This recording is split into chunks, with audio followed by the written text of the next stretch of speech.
Problème, bras à 3 degrés de liberté, extrait central MP 2010. C'est la résultante dynamique de E par rapport à 0 scalaire X. Ça, c'est le résultat final. Bien la réponse à la question 5. Deuxième partie, dynamique. Pour chacun des trois axes motorisés, c'est-à-dire les axes 1, 2, 3, une action mécanique et un frottement visqueux équivalent de l'actionneur MI, c'est-à-dire l'actionneur numéro I, associé à l'axe numéro I, sont définis au niveau de la liaison correspondante. Donc on aura ici les grandeurs équivalentes rapportées à l'axe. Action mécanique de l'actionneur MI sur l'axe. Donc la première, c'est-à-dire l'axe numéro 1, donc la translation. Première, c'est une translation suivant x0 de paramètres x. La force, ou bien l'action mécanique de cet actionneur, c'est Fm1. Pour le deuxième axe, c'est-à-dire la rotation, suivant z, donc on l'a noté dans la première partie θ de t, donc le paramètre cinématique c'est θ, et l'action mécanique de l'actionneur numéro 2 c'est Cm2. Et pour la troisième, puisque c'est une translation, donc translation suivant z, paramètre cinématique z de t, et l'action mécanique de cet actionneur numéro 3 c'est Fm3. En plus, on a un frottement visqueux au niveau de chaque axe, ou bien au niveau de chaque liaison. Donc frottement visqueux de coefficient B1 pour la première liaison, de coefficient F2 pour la deuxième, et de coefficient B3 pour la troisième liaison. Le frottement visqueux ici représente tout simplement une autre action qui s'oppose à l'action mécanique de l'actionneur MI.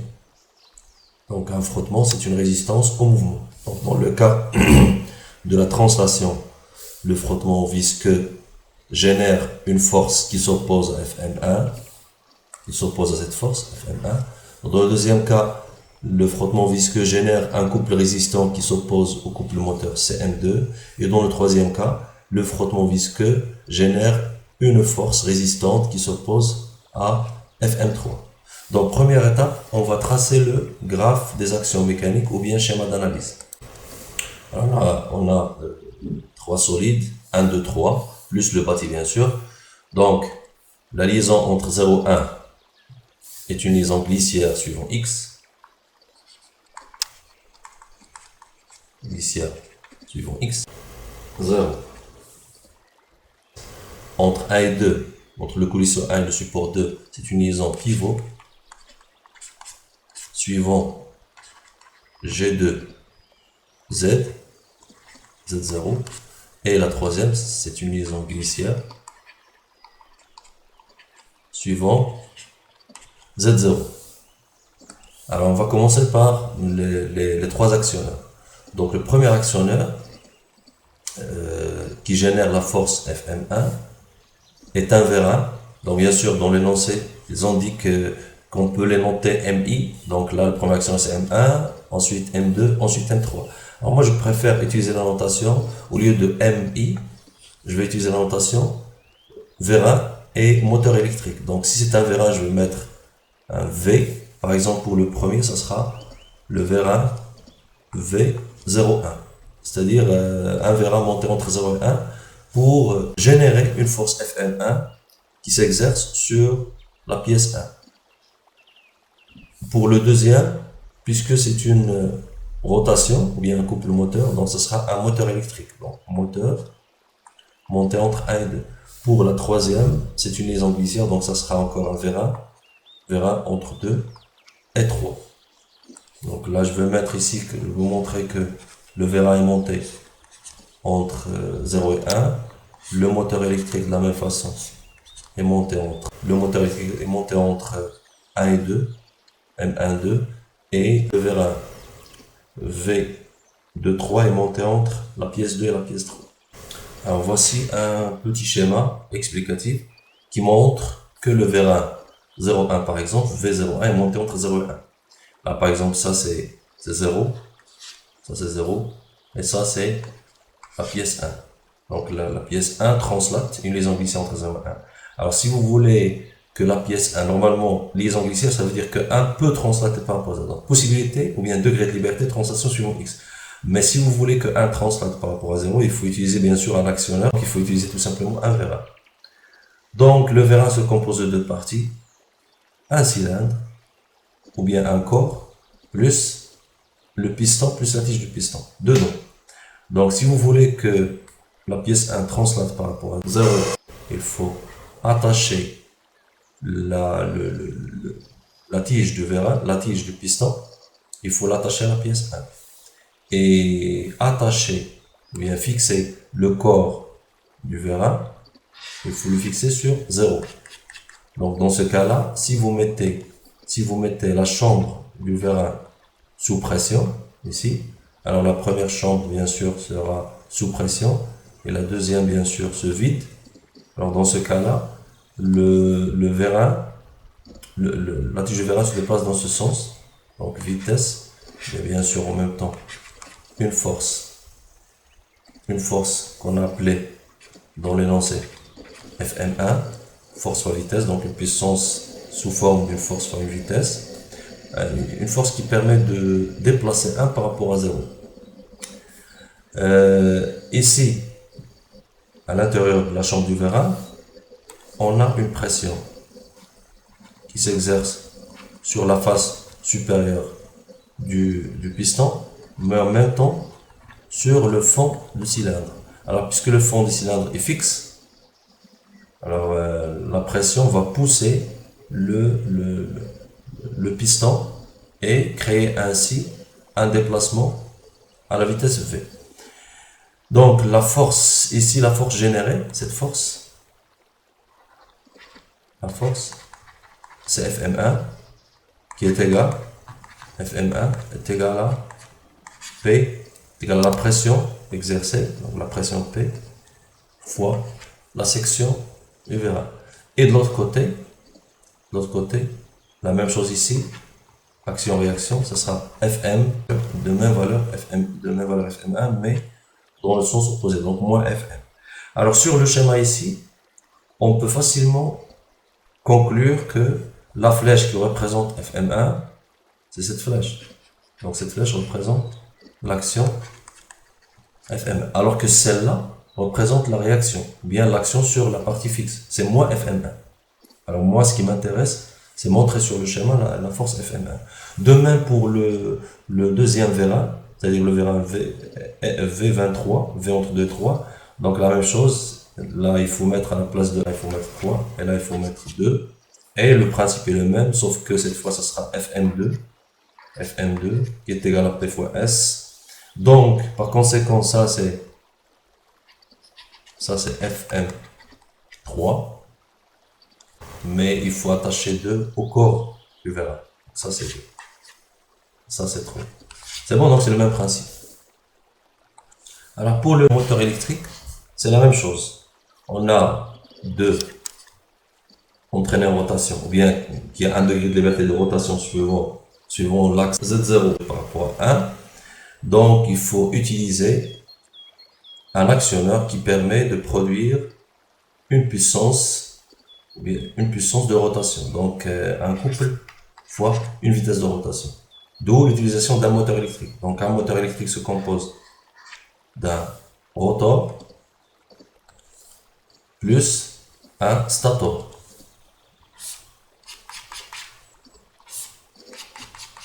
Ça c'est le stator.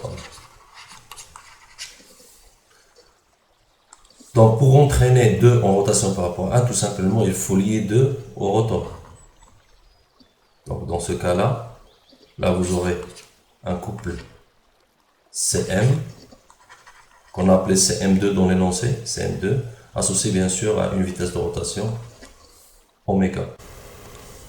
Et en même temps, lier le stator à 1. Le couple CM2 entre le stator et le rotor, c'est aussi un couple CM2 généré entre 2 et 1. Donc, je peux conclure tout simplement que cette flèche représente CM2. CM2 exercé par l'actionneur sur 2, et bien sûr, cet actionneur est monté entre 1 et 2, de telle sorte à ce que le rotor soit fixé sur la pièce tournante 2 et que le stator soit fixé sur la pièce 1. Alors ensuite, les actions résistantes, ou bien les actions dues au frottement visqueux, les actions mécaniques résistantes aux 3 mouvements. Alors pour la première, une action due au frottement visqueux entre 0 et 1. Donc je vais mettre une autre couleur. De la même façon que le vérin, mais c'est une action qui se crée entre 0 et 1. On va l'appeler FV1. Donc c'est un frottement ou bien tout simplement une résistance au mouvement. Donc c'est une force F qui s'oppose à FM1. Donc on va l'appeler FV1. De même, entre 1 et 2, ça sera un couple résistant ou couple moteur CM2. Donc on va l'appeler FV2, frottement visqueux numéro 2. Et pour la troisième, la même chose, une autre force qui s'oppose à la force FM3, frottement visqueux numéro 3. Les trois coefficients relatifs aux 3 actions de frottement visqueux sont B1 pour la première, F2 pour la deuxième et B3 pour la troisième. Alors, comment on va faire pour déterminer la valeur de ces 3 actions de frottement visqueux? Donc, tout d'abord, la première, puisque c'est une force qui s'oppose à la force Fm1, donc ça sera une force en newton. Une force en newton, or, B1 est donné en newton seconde mètre moins 1. Donc, tout simplement, il faut écrire que cette force est tout simplement égale, d'abord le signe moins puisqu'il s'oppose à Fm, donc c'est une force qui est égale à B1 multiplié fois la vitesse de la translation de 1 par rapport à 0. Donc dans la première partie de la cinétique, on avait dit que c'est x point porté par x0, donc c'est moins B1 x point. Vous pouvez bien sûr vérifier puisque l'unité de B1 c'est newton seconde mètre moins 1. Donc si on multiplie fois des mètres par seconde, ça sera en newton. Donc moins B1 x point 2. Même principe, de la même façon pour F, pour le frottement visqueux numéro 2. Son coefficient c'est F2, donc bien sûr toujours avec un signe moins, donc moins F2 multiplié fois.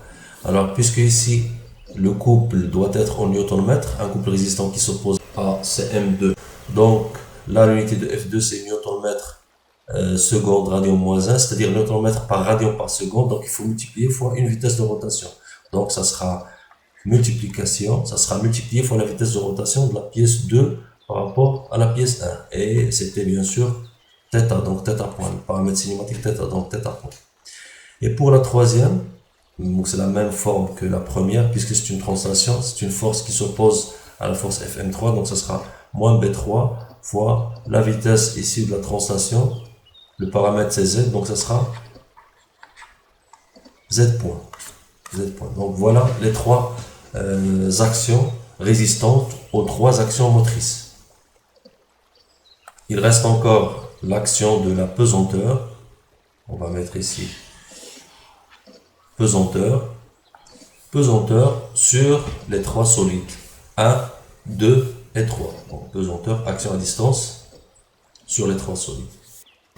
Alors première question de cette partie, expliquer la stratégie d'isolement et de calcul à mettre en œuvre pour déterminer les expressions des actions mécaniques Fm1, Cm2 et Fm3, c'est-à-dire les trois actions de vérin et du moteur.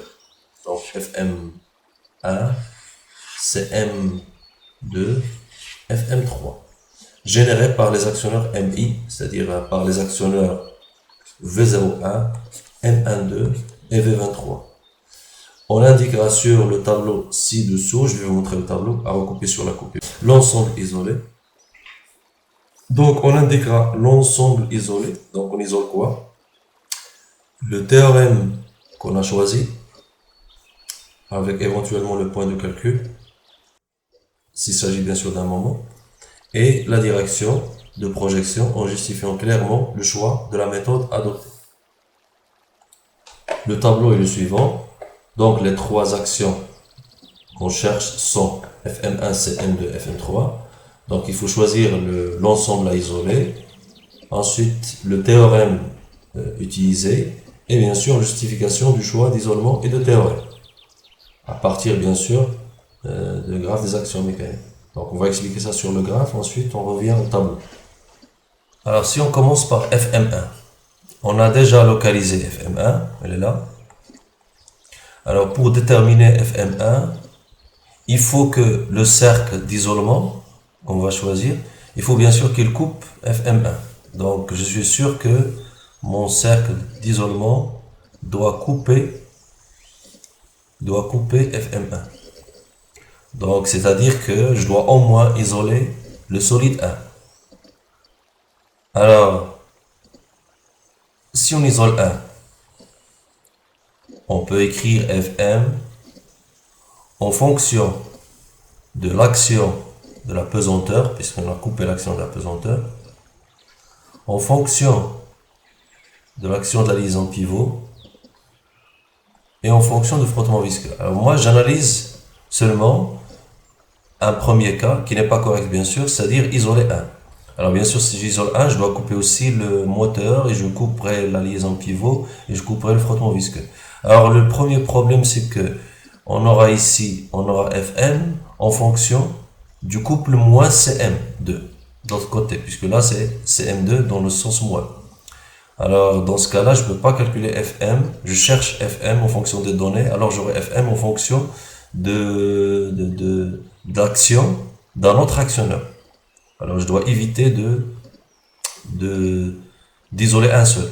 En plus de ça, si vous coupez la liaison pivot et la liaison glissière, en sachant bien sûr que les inconnus de liaison, d'ailleurs elles s'appellent les inconnus, sont des inconnus, je ne peux pas écrire Fm en fonction d'une inconnue de liaison. Les inconnus, par exemple pour le premier torseur, celui-là, son torseur statique, puisque c'est une liaison glissière, ça sera glissière suivant x, donc ça sera 0, y, z, n, m, n. Donc, si vous isolez, si vous coupez la liaison glissière, il faut éviter d'écrire Fm en fonction de ces inconnus, les inconnus de la liaison. Ce sont les inconnus de la liaison glissière. Donc, pour éviter cela, tout simplement, il ne faut pas appliquer le principe fondamental de la dynamique, c'est-à-dire écrire toutes les équations, mais prendre juste l'équation qui permet d'éviter de faire apparaître les inconnus de la liaison glissière. Donc je dois prendre une équation qui permet d'avoir une inconnue égale à 0. Alors là, je suis dans la première colonne. Donc ça, c'est-à-dire tout simplement appliquer le théorème de la résultante dynamique. Et suivant quel axe? Suivant le premier axe. Projeté sur x0. Voilà, comme ça, j'évite de faire apparaître les inconnus de la liaison glissière. C'est-à-dire, je vais écrire Fm1 en fonction des autres données, c'est-à-dire en fonction du frottement visqueux, en fonction de la pesanteur. Alors, bien sûr, j'ai dit que si vous coupez en même temps la deuxième liaison, là, vous aurez le même problème. Vous allez couper une liaison pivot. Alors, le torseur de la liaison pivot, torseur statique, c'est pivot suivant z. Donc, c'est x, y, z. L, M, 0. Alors, si vous choisissez de projeter sur cet axe, le théorème de la résultante projetée sur cet axe, vous évitez la liaison pivot, mais vous évitez la liaison glissière, mais vous allez faire apparaître la liaison pivot. La même chose, si vous choisissez le théorème des moments et que vous projetez sur le troisième axe, vous allez éviter l'inconnu de la liaison pivot, mais vous allez faire apparaître l'inconnu de la liaison glissière. Donc, ici, la solution, c'est que votre cercle d'isolement ne doit éviter, ou bien ne doit pas couper plus qu'une liaison. Alors la seule solution pour ne pas couper deux liaisons, ou bien plus qu'une liaison, je dois isoler ici toutes les pièces, sans bien sûr le 0. Donc je vais faire ça. Alors comme ça, j'évite de couper une autre liaison autre que la liaison glissière. Alors là, je coupe la liaison glissière, donc les actions extérieures sont l'action du frottement visqueux, l'action de 0 sur 1 à travers la liaison glissière, l'action de l'actionneur vers un 0,1, l'action de la pesanteur sur 1, l'action de la pesanteur sur 2 et l'action de la pesanteur sur 3. Attention, le reste, tout le reste, ce sera des actions intérieures. Frottement visqueux entre 1 et 2, c'est dedans. Le moteur M12, V23, c'est dedans puisqu'on a isolé 1 plus 2 plus 3. Donc, on applique le TRD, on applique le théorème de la résultante dynamique, projeté sur l'axe X0. Pourquoi? C'est pour éviter de faire apparaître les inconnus de la liaison glissière. Alors, on aura ce qu'on appelle une équation de mouvement, dans laquelle vous aurez la force Fm1 en fonction des données d'inertie, c'est-à-dire en fonction de la masse, en fonction des composantes des matrices d'inertie, etc., mais pas en fonction des inconnus de la liaison. D'ailleurs, c'est pour cela qu'on appelle une équation de mouvement, ou bien c'est la définition de l'équation de mouvement. Donc on va écrire ça. Donc système isolé, c'est 1, 2 et 3, qu'on va appeler E. Théorème utilisé, le théorème de la résultante dynamique en projection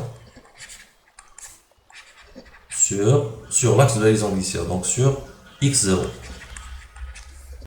Justification, la force Fm1 qu'on cherche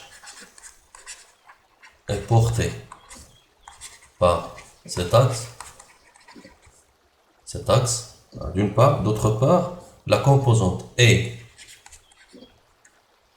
la composante de la résultante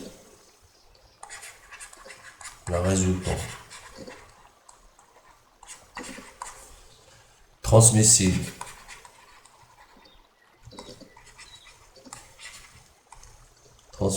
par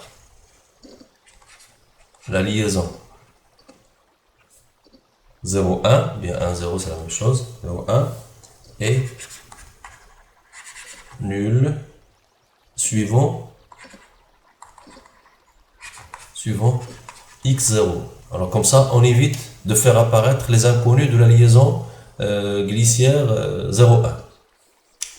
Pour le couple CM2, donc je reprends le schéma d'analyse pour expliquer le deuxième isolement. Alors cette fois, on cherche CM2. Donc je vais couper le couple CM2 en isolant 2. Et le principe est le même. Je dois éviter de couper plus qu'une liaison. Donc l'isolement qui me permet de couper la seule liaison pivot entre 1 et 2, c'est d'isoler 2 plus 3 et non pas 2 seuls, pour ne pas couper la liaison pivot et la liaison glissière en même temps. Donc voilà, donc on coupe les deux liaisons à la fois. Alors comme ça, j'obtiens les actions extérieures suivantes. J'obtiens le couple CM2, c'est-à-dire le couple recherché. C'est le couple exercé par le moteur sur 2. L'action de la liaison pivot 1 sur 2. L'action du frottement visqueux. L'action de la pesanteur sur 2. Et l'action de la pesanteur sur 3. Alors, on applique quel théorème pour écrire CM en fonction des données? Donc, il faut voir d'abord la liaison pivot, la forme de la liaison pivot. Donc, c'est une liaison pivot suivant Z. Donc, ça sera X, Y, Z, L, M, 0. Donc, le théorème qui me permet d'éviter les inconnus de la liaison pivot, c'est le théorème relatif à la deuxième colonne, à la colonne moment. Donc, ce sera le TMD. Donc, bien sûr, c'est un théorème de moment, donc on a un point. Il faut choisir un point. Et bien sûr, il faut choisir le point, le centre de la liaison pivot. Donc, c'est en G2. En projection sur l'axe qui me donne un 0, donc en projection sur l'axe Z0, c'est-à-dire l'axe de la liaison pivot. Donc, ça sera le TMD en G2 en projection sur Z0. Alors comme ça, j'évite de faire apparaître les inconnus de la liaison L12, c'est-à-dire les inconnus de la liaison pivot. Et bien sûr, j'aurai Cm en fonction des autres données, donc en fonction de la pesanteur, en fonction des données d'inertie, de la masse, et aussi en fonction de paramètres cinématiques. Donc, pour Cm2, le système isolé C2 et 3, qu'on va appeler S, le théorème, choisissez le théorème du moment dynamique en G2 en projection sur Z0. Justification, car Cm2 est porté par cet axe et la composante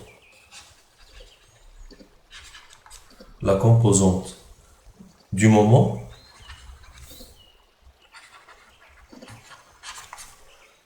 transmissible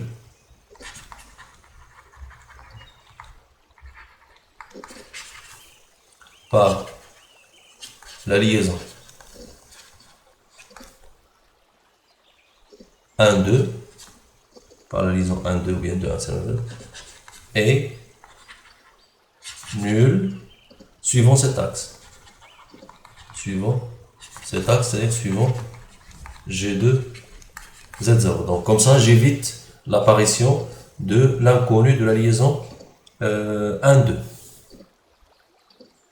Je passe maintenant au troisième cas, c'est-à-dire Fm3. Pour Fm3, alors évidemment, je vois bien que je vais isoler 3 seuls. Là, c'est plus simple, j'isole 3, puisque je vais couper une seule liaison, donc j'isole 3 seuls.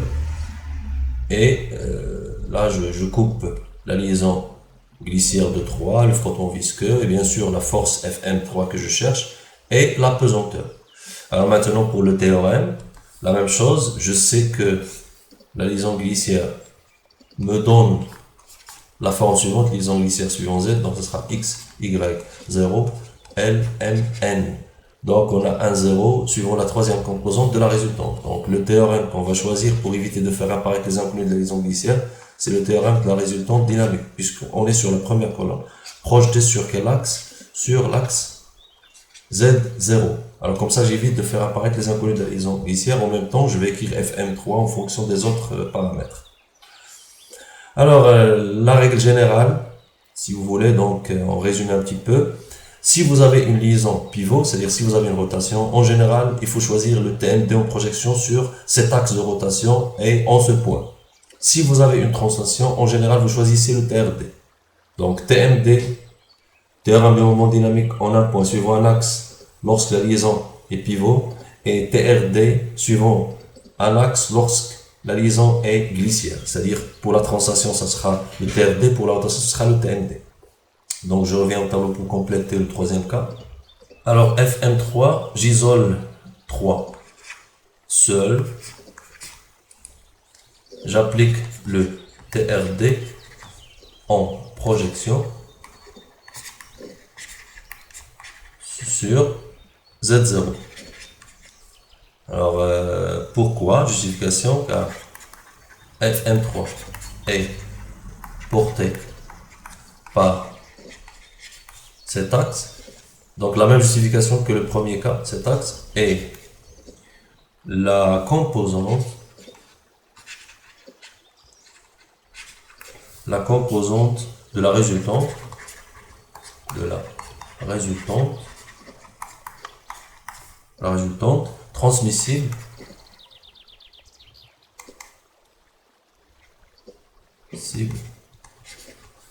transmissible par la liaison 2, 3 et nul suivant cet axe, donc suivant Z0, suivant cet axe, suivant Z0, ça veut dire qu'on va éviter l'apparition des autres inconnus de liaison. X, Y, L, N. Question numéro 2. À partir de la stratégie d'isolement établie dans la première question, déterminer deux équations différentielles permettant d'écrire les expressions des efforts Fm1, Fm3. Donc on va déterminer Fm1 et Fm3. On a dit qu'on va appliquer le TRD en projection sur l'axe X0 pour Fm1 et en projection sur l'axe Z0 pour Fm3. Bien sûr, pour Fm1, on va isoler 1 plus 2 plus 3. Alors je vais commencer par Fm1. Donc, Fm1. Donc, on isole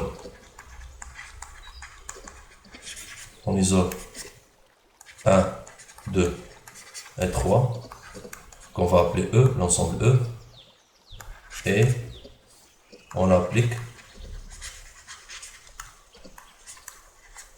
le TRD en projection sur X0. Donc, je vais prendre un cercle d'isolement.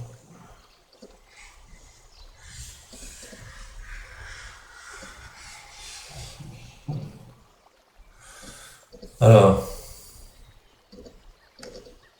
théorème de la résultante. Donc, R D, la résultante dynamique de E par rapport à R0 scalaire X0, théorème de la résultante dynamique, est égal à la résultante statique de E bar sur E scalaire X0. Donc, on a la résultante de la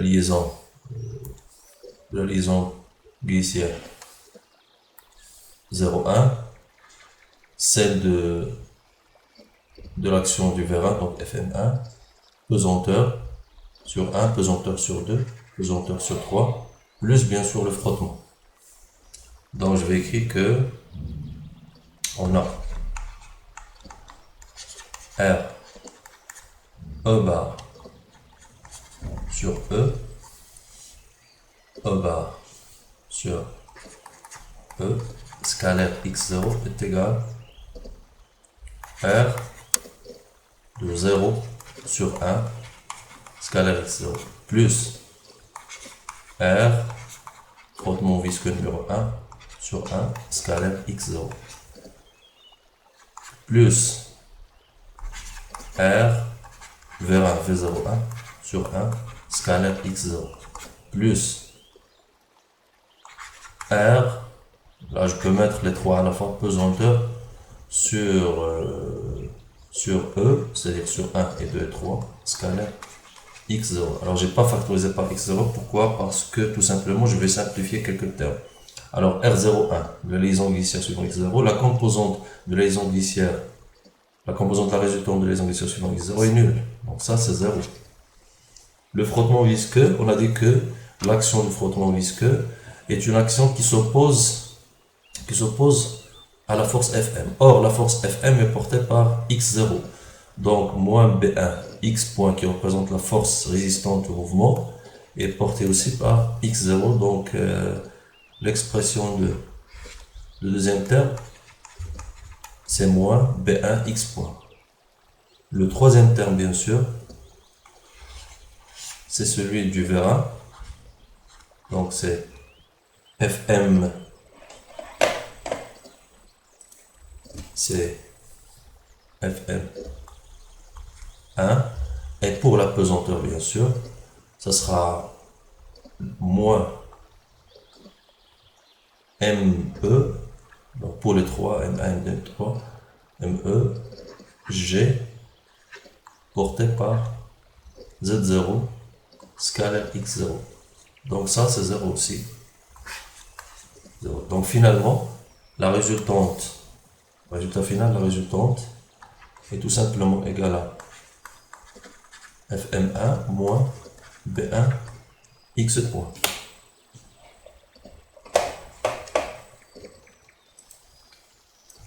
Alors pour le deuxième terme, RD E sur R0 scalaire x0 est égal à la résultante dynamique de 1 par rapport à R0 plus la résultante dynamique de 2 par rapport à R0 plus la résultante dynamique de 3 par rapport à R0, le tout bien sûr scalaire x0. Déjà calculé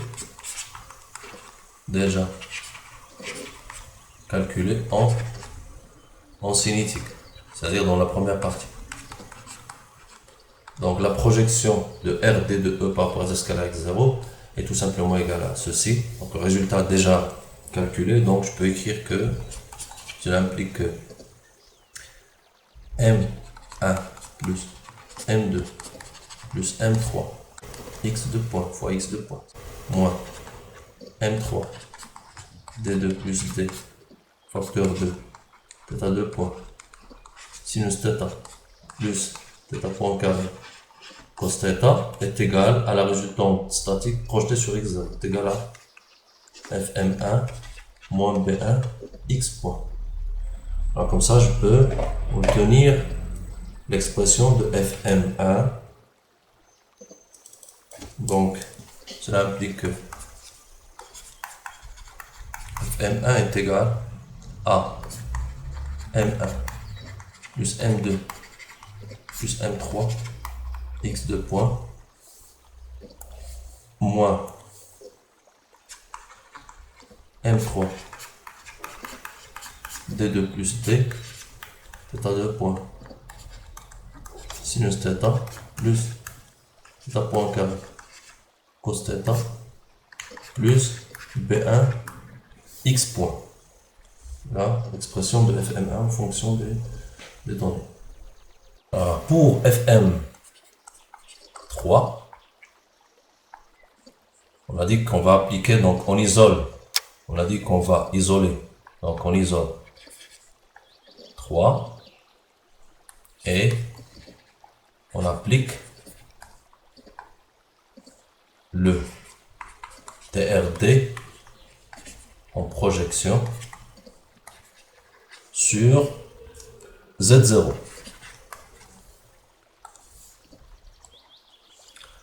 Alors, j'isole 3. Donc là, j'ai une première action, l'action de 2 sur 3 au niveau de la liaison gliciaire. L'action du vérin, Fm3, recherché. L'action de l'apesanteur et l'action du frottement. On a la résultante dynamique de 3 par rapport à R0 scalaire Z0 est égale à la résultante statique de 3 bar sur 3 scalaire Z0 que je peux décomposer en 4 actions.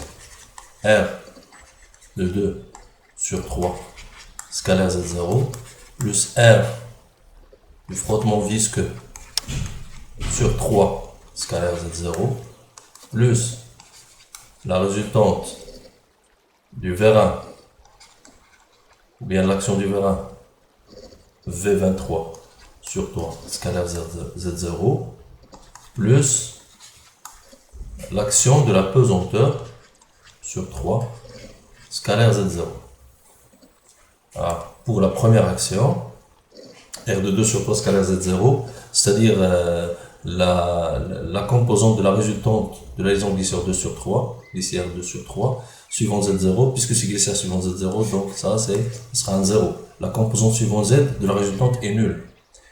La résultante due au frottement visqueux, donc la force de frottement visqueux, c'est-à-dire la force qui s'oppose au mouvement de 3 par rapport à 2, donc ça sera une force portée par Z0, le même axe est porté par le même axe que Fm3, bien l'axe de la liaison glissière, mais avec un signe moins bien sûr, puisque c'est une force résistante au mouvement, donc c'est moins B3 Z point, le coefficient moins B3 fois la vitesse de 3 par rapport à 2 Z point.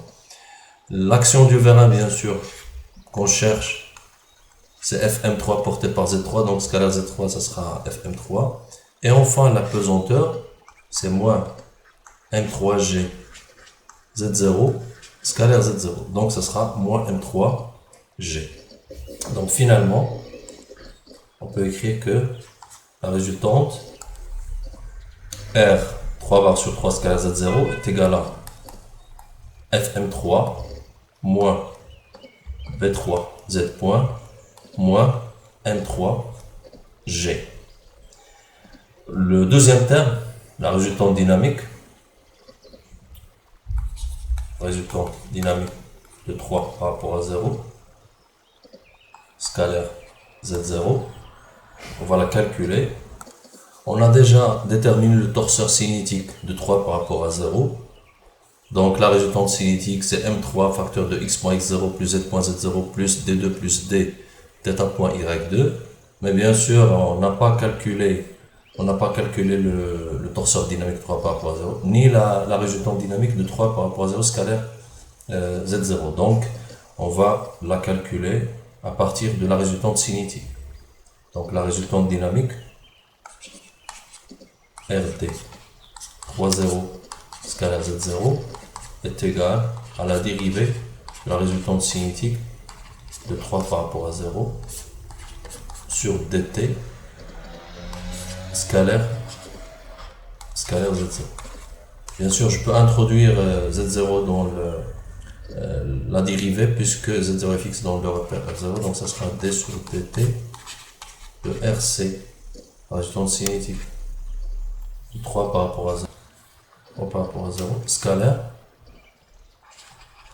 z0 égale, alors la résultante cinétique, on l'a ici, donc si on multiplie la résultante cinétique fois z0, z0 scalaire x0 c'est 0, z0 scalaire z0 ce sera d sur dt, premier terme ce sera z point plus y2, donc d2 plus d θ point y2 scalaire z0, y2 scalaire z0, donc orthogonaux, donc ça sera 0. Là donc plus 0, donc c'est tout simplement d sur dt de z point, bien sûr, fois la masse m3. Donc tout simplement la résultante dynamique de 3 par rapport à 0 scalaire z0 est égale m3 z 2 points. Donc par conséquent, le résultat final sera donc le théorème TRD appliqué à 3 en projection sur Z0 nous donne M3 Z2 points qui représente la résultante dynamique en projection sur Z0 est égale à la résultante statique qu'on a calculée tout à l'heure, Fm3 moins B3 Z point moins N3G. On l'a calculé juste avant. C'était ça. Là, je peux déduire l'expression de Fm3. Donc, Fm3 est égal à M3 Z2 point plus B3 Z point plus N3G. Donc, ça, c'est l'expression de Fm3. Alors, question 3. Montrer que l'équation différentielle reliant le couple CM2, l'angle θ, le déplacement x, c'est-à-dire les deux paramètres sigma θ x, et leurs dérivées successives, est de la forme CM2 est égal à A θ2 point plus B θ point plus C x2 point, où les termes A, B, C seront exprimés en fonction des termes M3, C2, C3, D2 et D, F2 et θ. C'est-à-dire tout simplement, il faut appliquer le théorème du moment dynamique pour déterminer CM2 en fonction des données. Donc, j'applique, donc on a déjà dit qu'on va isoler 2 plus 3, donc on isole 2 plus 3, qu'on va appeler S, et on applique le TMD au point G2 en projection sur Z0. Donc, delta point G2 de S par rapport à R0 scalaire Z0 est égal au moment statique point G2 de S bar sur S scalaire Z0. Donc on va développer les deux termes. Donc à partir du graphe de liaison, donc je dois d'abord isoler 2 plus 3. Donc j'isole 2 plus 3.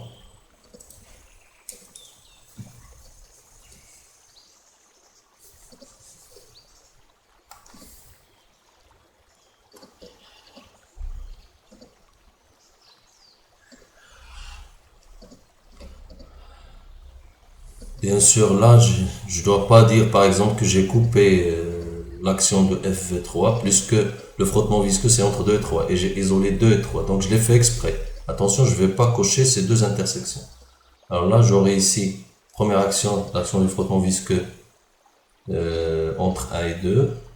L'action de la liaison pivot entre 1 et 2. Le moteur qui exerce une action sur 2. L'apesanteur sur 2, la pesanteur sur 3. Alors le reste, ce sont des actions intérieures. Fm3 est dedans. Pourquoi? Parce que c'est une force entre 2 et 3. Le frottement visqueux, je l'ai dit tout à l'heure, c'est entre 2 et 3, donc c'est dedans. Voilà, donc on a 5 actions extérieures. Là, on va écrire que le moment point G2 de S bar sur S scalaire Z0 est égal. Alors, premier moment, le moment du frottement visqueux de sur 2. Sur 2. Scalaire Z0 plus le moment au niveau de la liaison pivot. Mon point G2, attention ici, c'est au point G2. Mon point G2 de 1 sur 2.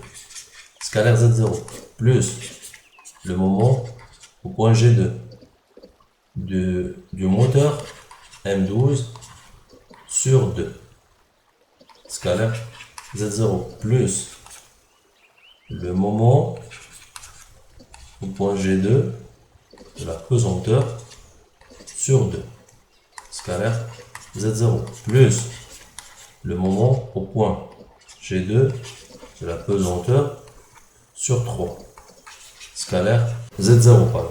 Donc 1, 2, 3, 4, 5, 1 point, 2, 3, 4, 5. Le premier moment, le moment de frottement visqueux, c'est un couple résistant qu'on a déjà calculé. Couple résistant suivant le même axe que celui du moteur, c'est-à-dire suivant l'axe Z0, mais avec un signe moins, donc ce sera moins le coefficient F2 fois la vitesse de rotation θ point. Au niveau de la liaison pivot, c'est une liaison pivot suivant Z, donc la composante moment suivant Z est nulle. Donc si on projette sur Z, ce sera bien sûr 0. Le moment point G2 du moteur, le moteur bien sûr a un couple moteur suivant Z0, donc là c'est équivalent à Cm2. Maintenant la pesanteur, le moment de la pesanteur en son centre d'inertie G2, c'est 0. Le moment de la pesanteur au point G2, mais de la pièce 3, donc je dois écrire la relation de champ de moment en passant par le point G3. Donc le moment au point G2 est également au point G3, la pesanteur sur 3, plus G2, G3, plus G2, G3 vectoriel, moins M3, G, Z0, la résultante. Le taux scalaire Z0. Alors là, on a le moment point G3, la pesanteur sur 3, c'est 0, puisque c'est son centre d'inertie. G2, G3, vectoriel moins M3, GZ0, scalaire Z0. Donc là, on a un produit mixte dans lequel un vecteur se répète deux fois. Donc là, automatiquement, c'est 0. Donc, résultat final, le moment résultant. Résultat final, donc le moment le moment point G2 de S bar sur S scalaire Z0 est égal à CM2, le couple moteur, moins le couple du frottement, moins F2 θ point. C'est tout. Alors les trois autres sont nuls. Le moment de la liaison pivot, les deux moments de la pesanteur sont nuls. Il nous reste maintenant à calculer le terme du moment dynamique au point G2 de 2 plus 3 par rapport à R0. Ce moment, c'est-à-dire delta G2 de S par rapport à R0, S c'est 2 plus 3 scalaire Z0, on l'a déjà calculé dans la première partie, c'est-à-dire la partie cinétique. Donc je vais tout simplement reprendre le résultat de la partie cinétique. Alors pour ceux qui n'ont pas encore vu la partie cinétique, donc pour détailler ce calcul, il faut revoir la première partie de l'exercice, il y a du problème. Donc, déjà calculé en cinétique. Voilà l'expression du moment dynamique de S par rapport à 0 scalaire Z0. Donc finalement, je peux écrire le résultat final. Donc le moment dynamique de G2 de S par rapport à 0 scalaire Z0 est égal au moment statique au point G2. Égalité des deux résultats, c'est-à-dire ça et ça. Donc ça me donne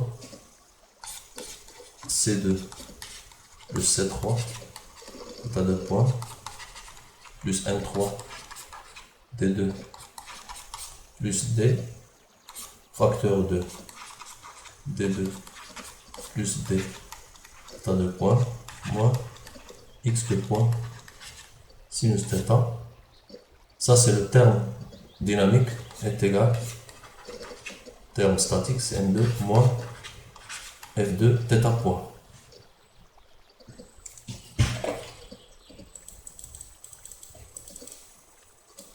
Ce qui implique que CM2 est égal C2 plus C3 θ de point. Là je peux factoriser par θ de point, C2 plus C3 plus M3 D2 plus D